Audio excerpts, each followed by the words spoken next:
5 وقت کی نماز یہ میرے نبی کی آنکھوں کی ٹھنڈک ہے، 5 وقت کی نماز اس امت کی شان پہچان ہے۔ اور اللہ تعالیٰ نے پہلی امتوں پر اتنی بڑی مشقت ڈالی کہ ان کی نماز مسجد کے علاوہ کہیں نہیں ہوتی تھی، مسجد میں ہی ہوتی تھی۔ ہمارے لیے کتنی آسانی کر دی، جاب میں ہے مصلی بچھا نماز پڑھ، چلو مصلی بھی کوئی نہیں، زمین دیکھ اس پر کوئی گندگی تو کوئی نہیں ہے، بس زمین بھی تیرے لیے پاک ہے، چل نماز پڑھ۔ اور آسانی کر دی، پانی کوئی نہیں ہے، کوئی بات نہیں، مٹی میں ہاتھ مار، منہ پہ مل، پھر ایک ہاتھ مار، یوں کر، چل نماز پڑھ، میں تیری قبول کروں گا۔ یہ کسی امت کے ساتھ یہ نہیں ہوا، انہیں وضو ہی کرنا تھا چاہے پانی 50 میل پر موجود ہو۔ اور ہمارے لیے پانی کوئی نہیں ہے، چلو تیمم، مٹی میں ہاتھ ہمارا یوں کیا، پھر ہاتھ ہمارا ایک یوں کیا، ایک یوں کیا، چل بھائی اللہ اکبر قبول۔ عمار بن یاسر رضی اللہ تعالیٰ عنہ سفر میں تھے، ان کو نہانے کی ضرورت ہو گئی، نائٹ فال ہو گیا، تو انہوں نے سوچا کہ ویسے تو آدمی کو وضو کی ضرورت ہوتی ہے تو خالی منہ پہ ہاتھ مارا اور یوں کونیوں تک، لیکن مجھے تو غسل کی ضرورت ہے، تو خالی اس سے تو کافی نہیں ہوگا۔ تو انہوں نے کپڑے اتارے، اکیلے تھے، ریت کے اوپر کبھی یوں لیٹے، کبھی یوں لیٹے، کبھی یوں لیٹے، 3-4 دفعہ یوں اور یوں رول ہوتے ہوتے پھر انہوں نے نماز پڑھی۔ آئے اللہ کے نبی کی بارگاہ میں، یا رسول اللہ مجھے رات کو نہانے کی ضرورت پڑ گئی، تو میں نے کہا وضو کے لیے تو خالی یہ 2 دفعہ کرنا کافی ہے، تو یہ تو نہانا تھا، تو میں تو ریت میں خوب رول ہوتا رہا۔ میرے نبی نے انما یکفیک ضربتان، ارے سیدھے بندے عمار، اس کے لیے بھی اتنا ہی کافی تھا کہ تو یوں کرتا اور یوں کرتا اور تو پاک ہو جاتا۔ اللہ نے اس نبی کے طفیل، اس محبوب مصطفیٰ صلی اللہ علیہ وسلم کے طفیل، اللہ نے کیا کیا سہولتیں اور آسانیاں ہمیں عطا فرمائی۔ پھر نماز 4 کی 2 رکعت کر دی کہ بھئی تم مسافر ہو 2 پڑھو، روزے میں سفر میں روزہ معاف کر دیا، بعد میں رکھ لینا، بعد میں رکھ لینا، قضا کرنے کا حکم، بالکل چھوڑنے کا نہیں۔ اور کہا کہ بھائی مریض ہو چھوڑ دو، مسافر ہو چھوڑ دو، اور نماز 2 رکعت کر دو، سنتیں چھوڑ دو۔ ابن عمر رضی اللہ تعالیٰ عنہ بیٹھے تھے تو انہوں نے 2 رکعت پڑھ کے بیٹھ گئے، تو ان کے خادم نے کہا سنتیں نفل نہیں پڑھو گے؟ کہا اگر پڑھنا تو 4 فرض پڑھتا میں، میرے اللہ نے معافی دے دی تو میں کیوں پڑھوں؟ میرے نبی نے سفر میں سنتیں نہیں پڑھی کبھی، اپنی امت کو سہولت دینے، فجر کی سنتیں 2 پڑھتے تھے، اس کے علاوہ سنتیں نہیں پڑھی تاکہ میری امت کو سہولت ہو، آسانی ہو۔ ایک دفعہ بارش ہو رہی تھی اور کوئی جگہ نہیں تھی نماز پڑھنے کے لیے، تو آپ نے اپنی اونٹنی کو آگے کیا اور اس پر بیٹھ گئے، بیٹھے ہی تھے، پیچھے صحابہ نے اونٹنیوں پر ہی صفیں بنائیں، اور یہ نماز اونٹنی پہ بیٹھ کر ادا کی گئی۔ بارش کے اندر نماز اونٹنی کے اوپر نماز بھی ہو گئی، رکوع بھی ہو گیا، سجدہ بھی ہو گیا، سلام بھی ہو گیا۔ پہلی امتوں کے لیے نہیں تھا، سجدہ ہی کرنا پڑے گا۔ یہ اللہ کے محبوب مصطفیٰ صلی اللہ تعالی علیہ وسلم کی طفیل، میرے اللہ نے ہم پہ فضل و احسان کیا، تو میرے نبی کی زندگی میں عبادات میں نماز سب سے اعلیٰ نظر آتی ہے، سب سے نمایاں نظر آتی ہے۔ اور پھر بازار میں، گھر میں، دفتر میں، ماحول میں میرے نبی کے اخلاق، یہ زندگی کا دوسرا روشن پہلو ہے۔ میرے نبی کی ساری زندگی 2 لفظوں میں آتی ہے، عبادت اخلاق، عبادت اخلاق، یا 2 اور لفظ، حقوق اللہ حقوق العباد، حقوق اللہ حقوق العباد۔ حقوق اللہ میں نماز سب سے اعلیٰ، اور حقوق العباد میں لوگوں کی برداشت کرنا، لوگوں سے درگزر کرنا، معاف کرنا، جھوٹ سے بچنا، دھوکے سے بچنا۔ میرے نبی سے پوچھا گیا یا رسول اللہ مسلمان کنجوس ہو سکتا ہے؟ ہم نے کہا ہو سکتا ہے۔ یا رسول اللہ مسلمان کمزور ہو سکتا ہے، بزدل ہو سکتا ہے، ڈرپوک ہو سکتا ہے؟ آپ نے کہا ہو سکتا ہے۔ یا رسول اللہ مسلمان جھوٹ بول سکتا ہے؟ آپ نے کہا نہیں، جھوٹ نہیں بول سکتا، جھوٹ نہیں بول سکتا۔ ہاں، الا لعنت اللہ علی الکاذبین، جھوٹوں پہ اللہ کی لعنت۔ اس لعنت کے ساتھ 400 پاؤنڈ بچا لیے، 4000 بچا لیے، 4 ملین بچا لیے، 4 بلین بچا لیے، 4 ٹریلین بچا لیے، ساری دنیا کو بچا لیا، اور اوپر اللہ کی لعنت پڑی تو اللہ کی قسم گھاٹے کا سودا ہے۔ اور سچے ہو گئے، سچ بولا، یہ میں 100 پاؤنڈ کماتا ہوں، لے لو جو لینا ہے اس میں سے، یہ میں 1000 پاؤنڈ کماتا ہوں، لے لو جو لینا ہے، یہ میں 50,000 پاؤنڈ کماتا ہوں، لے لو جو لینا ہے، کہ مسلمان کی زبان سے جھوٹ نہیں نکلتا، سچ ہی بولتا ہے۔ آپ تشریف لے جا رہے ہیں، ایک آواز ہے یا رسول اللہ، آپ نے یوں دیکھا، کوئی نظر نہیں آیا، پھر آواز ہے یا رسول اللہ، تو آپ نے دیکھا کہ ہرنی ڈیئر چھوٹی وہ کھڑی ہوئی، رسی میں بندھی، تو آپ نے کہا کیا ہوا؟ کہا جی آپ کا صحابی مجھے پکڑ کے لایا ہے، میرے چھوٹے چھوٹے بچے بھوک سے رو رہے ہوں گے، آپ مجھے چھوڑ دیں، میں بچوں کو دودھ پلا کے واپس آ جاتا، مجھے پتا ہے میرے اللہ کی تقدیر میرے بارے میں کیا ہے۔ تو آپ نے کہا اگر تو واپس نہ آئی تو پھر تو اس نے کہا مجھے اللہ جہنم میں ڈال دے۔ آپ نے اس کی رسی کھول دی، خود وہیں بیٹھ گئے۔ اس نے دوڑ لگائی اور پہاڑوں میں گم ہو کے تھوڑی دیر کے بعد وہ دوڑتی ہوئی آئی اور آ کے سر یا رسول اللہ میں حاضر ہو جاؤں۔ تو آپ نے اس کو باندھ کے وہیں آپ بیٹھ گئے نہیں۔ دیر کے بعد وہ صحابی آئے جنہوں نے اس کو شکار کیا تھا، پکڑا تھا، تو کہنے لگے ان کا یا رسول اللہ آپ یہاں کیسے؟ کہ میں ایک درخواست لے کر آیا ہوں۔ کہ کیا؟ کہ یہ ہرنی مجھے ہدیہ کر دو۔ کہ یا رسول اللہ سب کچھ آپ کا ہے، کہ بس یہ ہدیہ کر دو۔ یا رسول اللہ حاضر۔ تو آپ نے اس کو لے کر رسی اس کی گردن سے نکالی کہ جا بچی اپنے بچوں کے پاس جا کے خوشی منا، سچ نجات دیتا ہے اور جھوٹ ہلاک کرتا ہے۔ ایک ہرنی جان کی بازی کھیل گئی سچ بولنے کے لیے، تم چند پونڈوں پہ جھوٹ بولتے ہو، ایمان کو برباد کر کے رکھ دیتے ہو۔ مسلمان جھوٹ نہیں بولتا، مسلمان دھوکہ نہیں دیتا، مسلمان کی زبان سے سخت بول نہیں نکلتا، کسی کو بے عزت نہیں کرتا، کسی کو کی بے اکرامی نہیں کرتا، کسی کا دل نہیں توڑتا، کسی کو ذلیل نہیں کرتا، خود سہتا ہے، اوروں کو خوشیاں دیتا ہے، خود دکھ سہتا ہے، اوروں کو راحت دیتا ہے، خود تکلیف سہتا ہے۔ یہ میرے نبی کے اخلاق ہیں، یہ میرے نبی کی زندگی ہے، اور یہ اسلام کا سب سے بڑا چیپٹر ہے، وہ سب سے مشکل چیپٹر ہے۔ جب میرے نبی نے لمبی نمازیں پڑھی تو اللہ نے روک دیا کہ میرے حبیب ما انزلنا علیک القرآن لتشقى، اتنی لمبی نماز نہ پڑھ کے تو تھک جائے۔ میرے نبی نے تبلیغ میں زور دکھایا تو اللہ نے روک دیا، فلتذهب نفسک علیہم حسرات، میرے نبی اتنا غم نہ کر کے آپ خود ہی آہیں بھرتے بھرتے آپ مر جائیں۔ میرے نبی نے مال سارا خرچ کیا، اللہ نے اس سے بھی روک دیا، ولا تبسطها كل البسط فتقعد ملوما محسورا، اتنا خرچ نہ کریں کہ آپ خود پھر دکھی ہو کے بیٹھ جائیں۔ خرچ کرنا بہت بڑا عمل، تبلیغ سب سے سارے عملوں کا سردار عمل۔ تبلیغ سے بڑا کوئی کام ہوتا تو اللہ نبیوں کو دیتا، اگر تبلیغ سے بڑھ کر کوئی کام ہوتا تو اللہ نبیوں کو دیتا، گشت سے بڑھ کر کوئی محنت ہوتی تو اللہ نبیوں کو دیتا۔ 950 سال نوح علیہ السلام گشتی کر رہے ہیں، اور اللہ کی مان لو، اتنا عظیم عمل کا میرے نبی درمیانہ نماز سب سے بڑی عبادت، میرے نبی درمیانہ کام۔ لیکن جب میرے نبی نے اخلاق اچھے کیے،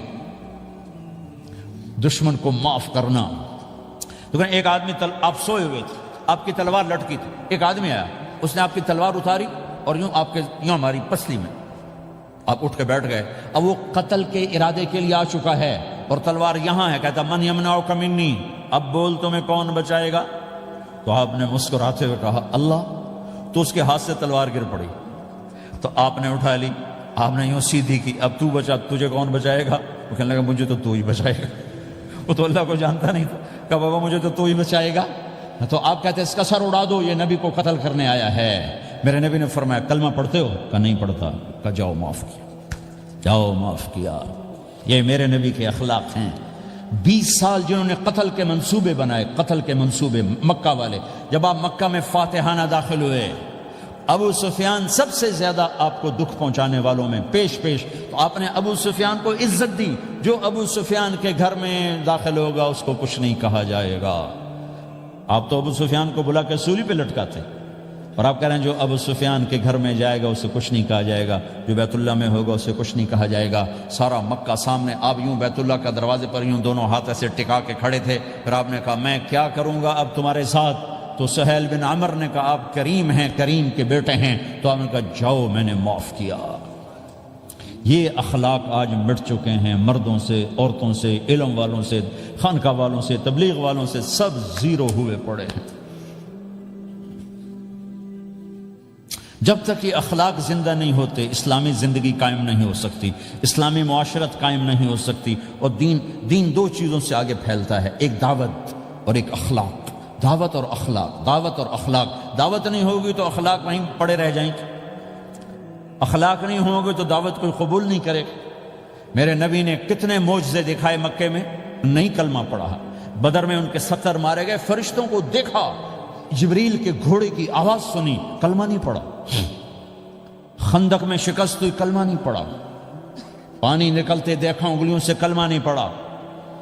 ایک بکرے کا ایک بازو پکایا، ایک بازو بکرے کا، ایک اگلا جو بازو ہوتا، اور 40 آدمیوں نے کھانا کھایا اور ایک بوٹی کم نہیں ہوئی، کلمہ نہیں پڑھا۔ لیکن جب میرے نبی نے کہا جاؤ معاف کیا تو سارے ہی کلمہ پڑ گئے کہ واقعہ یہ اخلاق نبی کے ہو سکتے۔ حنین کی جنگ میں جب بھاگے لوگ، شکست ہوئی، تو ایک صحابی کا بھاگتے ہوئے پاؤں ہمارے نبی کا پاؤں پر آیا، اور جوتا سخت تھا، تو آپ نے کہا اوجعتنی، اور آپ کے ہاتھ میں چھڑی تھی، آپ نے اس کو یوں ماری، تو اوجعتنی، ارے تو نے مجھے کتنا زیادہ درد پہنچایا، دکھ پہنچایا۔ وہ بیچارے پگھل کے رہ گئے اور پریشان ہو گئے، اور فرماتے ہیں سارا دن میں پریشان، ساری رات پریشان کہ اللہ کے نبی کو میں نے تکلیف پہنچائی، اب میرا کیا بنے گا۔ اگلا دن ہوا تو اعلان ہو رہا تھا بھائی جس کا پاؤں نبی کے پاؤں پہ آیا تھا اس کو اللہ کے نبی بلا رہے ہیں۔ تو صحابی کہنے لگے میں نے سمجھا بس اب میری تو دنیا بھی گئی اور آخرت بھی گئی، اب میرے اوپر کیس بنے گا اور مجھے ڈانٹ ڈپٹ بھی ہوگی، میرا کتنا بڑا گھاٹا نقصان ہوگا۔ یہ حاضر ہوئے ڈرتے ڈرتے، تو آپ نے فرمایا میرے بھائی کل میں نے تمہیں چھڑی ماری تھی، وہ مجھے معاف کر دینا، اور یہ 80 اونٹ تمہیں ہدیہ دیتا ہوں، 80 کیملز یعنی 80 پراڈو، 80 رینج روور کا یہ میری طرف سے تمہیں ہدیہ ہے۔ وہ حیران پریشان، یہ میرے نبی کے اخلاق ہیں، یہ میرے نبی کے اخلاق ہیں۔ کانٹے بچھانے والی نے 4 دن آنا چھوڑ دیا، بیمار ہو گئی تھی، تو ہم نے کیا بات ہے، وہ ہمارے راستے میں اب کانٹے کوئی نہیں ہیں، کہا جی وہ بیمار پڑی ہے جو کانٹے بچھاتے تھے، تو آپ اس کے گھر چلے گئے، ماں جی خیریت تو ہے، اب ٹھیک تو ہیں، کہا بیٹا مجھے کلمہ پڑھا دے، بس تیرے اخلاق نے مجھے فتح کر لیا ہے۔ میرے بھائیوں یہ چیپٹر بھول چکے ہیں، بھول چکے ہیں، بھول چکے ہیں۔ جب تک یہ چیپٹر زندہ نہیں ہوگا زندگی اسلامی نہیں بنے گی، معاشرہ اسلامی نہیں بنے گا، اور آگے قوموں کے لیے اسلام کا دروازہ نہیں کھلے گا۔ ہمیں معاف کرنا آتا ہو، ہمیں گالی دینے والے کو دعا دینا آتا ہو، غیبت کرنے والے کی تعریف آتی ہو، اور غیبت کرنے سے، غیبت سننے سے اپنے آپ کو ایسے بچاؤ جیسے زہر سے بچاتے ہو، جیسے آگ سے بچاتے ہو۔ ایک دوسرے کو نفرت کا بول نہ بولو ورنہ ساری زندگی تباہ و برباد ہو جائے گی۔ میرے رب کی قسم، میرے نبی نے کہا ایک زبان کا بول انسان بولتا ہے اور جہنم کی گہرائیوں میں گر جاتا ہے، اور ایک زبان کا بول انسان بولتا ہے اور جنت کے درجات پر چڑھ جاتا ہے۔ یہ زبان بہت طاقتور چیز ہے، میں ہر بیان میں اس کو دہرا رہا ہوں کہ جتنا یہ عمل ختم ہو چکا ہے اتنا کوئی عمل بھی نہیں ختم ہوا ہے۔ اور ایک صحابی ہیں ابو دجانہ۔ کون ابو دجانہ؟ السابقون الاولون من المہاجرین والانصار، اس میں پہلی صف کے صحابہ۔ کون ابو دجانہ؟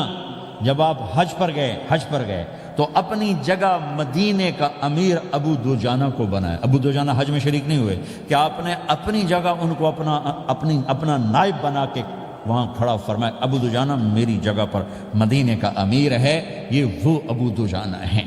کون ابو دجانہ؟ جو جنگ بدر سے لے کر آخری حج تک ہر سفر میں شریک ہیں، ہر سفر میں شریک ہیں۔ ان کی ایک بات میں بتانا چاہتا ہوں، پہلے تھوڑی سی ان کی ہسٹری بتانا چاہتا ہوں۔ کون ابو دجانہ؟ احد کی جنگ میں آپ نے تلوار اٹھائی، کہا اس تلوار کو کون لے گا؟ کئی صحابہ کھڑے ہو گئے۔ آپ نے کہا اس تلوار کا حق کون ادا کرے گا؟ سارے بیٹھ گئے، 3 آدمی کھڑے رہے، ایک زبیر بن عوام، ایک عمر بن خطاب، ایک ابو دجانہ۔ ان کا نام ہے سماک بن خرشنہ، سماک بن خرشنہ ان کا نام ابو دجانہ سے مشہور ہے۔ تو آپ نے تلوار نہ عمر کو دی، نہ زبیر کو دی، ابو دجانہ کو دی۔ تو عمر رضی اللہ عنہ نے تو محسوس نہیں کیا، حضرت زبیر نے محسوس کیا کہ اس کو کیوں دی، مجھے کیوں نہیں دی؟ میں مہاجرین میں سے ہوں، میں پھوپھی کا بیٹا ہوں، میں اس سے دلیری میں کم نہیں ہوں۔ بلکہ حضرت زبیر کی دلیری کی تو دھک تھی، جدھر سلوار چلتی تھی کاٹتی چلی جاتی تھی، کہنے کہ میں دیکھوں گا یہ کیا کرتا ہے۔ تو ابو دجانہ کے پیچھے پیچھے زبیر ہو لیے۔ تو ابو دجانہ نے جو حملہ کیا تو 3000 کا لشکر تھا، اس کو چیر کے پار نکل کے، پورے لشکر کو کاٹ کے پار نکل کے، اور آگے عورتیں کھڑی تھیں جو مکے کے لشکر کو تیار کر رہی تھیں۔ نحن بنات طارقی نمشی علی النمارقی مشی القتل بوارقی المسک فی المخالقی المسک فی المفارقی والدر فی المخالقی ان تقبلوا نعانقی وتدبروا نفارقی فراق غیر وامقی۔ یہ گانا گا رہی تھیں اور ان کو تیار کر رہی تھیں۔ تو جب ابو دجانہ کی تلوار نظر آئی تو سب بھاگی، ہندا پکڑی گئی، تو آپ نے یوں اپنی تلوار ہندا کے سر پر رکھی، انہوں نے چیخ ماری، تلوار ہٹا لی۔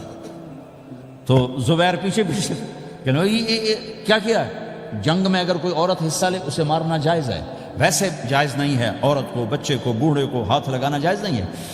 تو انہوں نے کہا تلوار کیوں نہیں چلائی؟ کہا میرے محبوب کی تلوار ہے، عورت کے خون سے رنگین کر کے اس کی شان نہیں گھٹانا چاہتا، یہ میرے نبی کی تلوار۔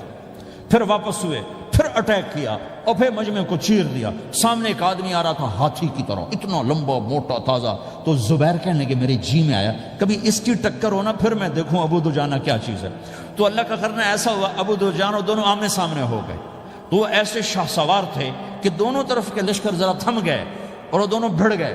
ابو دجانہ کے اپنے جوہر، اس پہلوان کے اپنے جوہر، غبار اٹھا، مٹی اٹھی، اور اس کی اپنی طاقت، ان کی اپنی طاقت، انہوں نے ابو دجانہ کو اس نے زخمی کر دیا۔ ابو دجانہ نے جو جوش میں آ کے ماری تلوار، اس کو لگی یہاں، تو اتنی طاقت سے لگی کہ اس کے نیچے اتر کر 2 ٹکڑوں میں تقسیم کر دی۔ یوں ماری تو ایک حصہ ادھر ایک حصہ، پھر یوں دیکھا اور اپنے چہرے سے لوہے کی ٹوپی اتاری، وما ترى انا ابو دجانہ، کیا دیکھ رہے ہو؟ میں ہوں ابو دجانہ، تلوار صحیح لی ہے میں نے، غلط نہیں لی۔ یہ ابو دجانہ ہیں۔ اور جب شکست ہو گئی احد کی جنگ میں، اور پھر 10-12 آدمیوں نے آپ کو گھیرے میں لیا ہوا تھا، ان میں ایک ابو بکر تھے، عمر تھے، علی تھے، طلحہ تھے، زبیر تھے، سعد بن ابی وقاص تھے، اور سہل بن حنیف تھے، عبادہ قتادہ بن نعمان تھے، اور ابو دجانہ تھے رضی اللہ تعالی عنہم۔ ان میں سے ایک ابو دجانہ بھی تھے، اور یمامہ کی جنگ میں ابو دجانہ شہید ہوئے، یمامہ کی جنگ میں شہید ہوئے۔ یہ ابو دجانہ کی تھوڑی سی سیرت آپ کے سامنے آئی ہے۔ اس کے بعد اب آپ ان کے قول کو سنو تاکہ اس کا وزن آپ کے سامنے آئے۔ یہ بدر کے شریک ہیں، اللہ کے نبی نے کہا بدر کا صحابی جو مرضی کرے بخشا گیا۔ یہ صلح حدیبیہ کے شریک ہیں، اللہ نے قرآن میں کہا لقد رضی اللہ، میں ان سے راضی ہو گیا۔ یہ صحابی ہیں، اللہ نے کہا کلا وعد اللہ الحسنی، اے میرا نبی تیرے ہر صحابی کے لیے جنت کا وعدہ ہے۔ اور اب یہ کیا کہتے ہیں؟ یہ کیا کہتے ہیں لوگو؟ ان ارجع عملی عند، لوگو میرے پاس، ابو دجانہ میرے پاس بخشش کا سب سے بڑا عمل جانتے ہو کیا ہے؟ بدر نہیں، احد نہیں، حدیبیہ نہیں، خندق نہیں، خیبر نہیں، فتح مکہ نہیں، آخری حج نہیں۔ کیا ہے؟ کیا ہے لوگو؟ ان ارجع عملی عندی، میرے پاس آخرت میں بخشش کا سب سے بڑا عمل بس ایک ہے کہ ما آذیت احدا بلسانی، میں نے اپنی زبان سے کبھی کسی کو دکھ نہیں پہنچایا۔ ولا اجد فی قلبی غلا لاحد، اور میرے دل میں کسی کے لیے بغض کوئی نہیں ہے، بس یہ میری بخشش کا عمل ہے۔ تو بھائیو، نبی کے اخلاق میں 2 چیزیں لے لو، ایک زبان سے کسی کو دکھ نہ دو، ایک دل میں کسی کا بغض نہ رکھو۔ اللہ کی قسم بغیر حساب کتاب کے جنت میں جاؤ گے۔ بڑے بڑے جنید بغدادی اور بڑے بڑے معرفت والے تمہیں دیکھتے رہ جائیں گے، تمہاری رفتار اتنی تیز ہوگی کہ تمہیں وہی پکڑ سکے گا جس کا یہ 2 عمل تم سے زیادہ اچھا ہوگا۔ جس روڈ پہ رش ہوتا آپ وہاں سے گاڑی ہٹا لیتے ہو، ادھر نہیں جانا، ادھر رش ہے، وہ سائن وغیرہ آپ کو آ جاتے ہیں کہ ادھر بلاک ہے، ادھر نہیں جانا، ادھر جانا ہے۔ تو جہاں روڈ پہ رش ہوتا ہے تو قیمتی سے قیمتی گاڑی کی رفتار بھی آہستہ ہو جاتی ہے، اور جہاں روڈ خالی ہوتا ہے تو پرانی گاڑی بھی بھاگے جا رہی ہوتی۔ ہمارے یہاں پرانی گاڑی ہوتی ہے نا، پرانی بسوں کے پیچھے لکھا ہوتا ہے نہ انجن کی خوبی نہ ڈرائیور کا کمال، خدا کے سہارے چلی جا رہی ہے۔ اور جس کے پاس ایسی گاڑی ہو، نہ انجن کی خوبی نہ ڈرائیور کا کمال، تو اگر اس کو روڈ خالی مل جائے تو وہ تو مرسیڈیز والے سے پہلے پہنچے گا، رینج روور والے سے پہلے پہنچے گا، بینٹلی والے سے پہلے پہنچے گا، رولز رائس والے سے پہلے پہنچے گا، جو وہ تو پھنسی کھڑی اور اس کا روڈ ہی خالی ہے۔ تو میرے بھائیو، یہ میں ایک مثال دیتا ہوں، عبادات کی روڈ پہ بہت رش ہے، نمازی بے شمار ہیں، روزے دار بے شمار ہیں، عمرے والے بے شمار ہیں، حج والے بے شمار ہیں، اور تہجد گزار بے شمار ہیں، علماء بے شمار ہیں، حافظ بے شمار ہیں، ذکر والے بے شمار ہیں، بہت رش ہے، تبلیغ والے بے شمار ہیں، لیکن جو اخلاق والا روڈ ہے نا، یہ خالی پڑا ہے۔ اس پہ موٹر زوکی پہ چڑھ کے آ جاؤ تو سب سے آگے نکل جاؤ، سائیکل پہ چڑھ کے آ جاؤ تو سب سے آگے نکل جاؤ، کہ روڈ ہی خالی ہے، اخلاق کا روڈ خالی ہے۔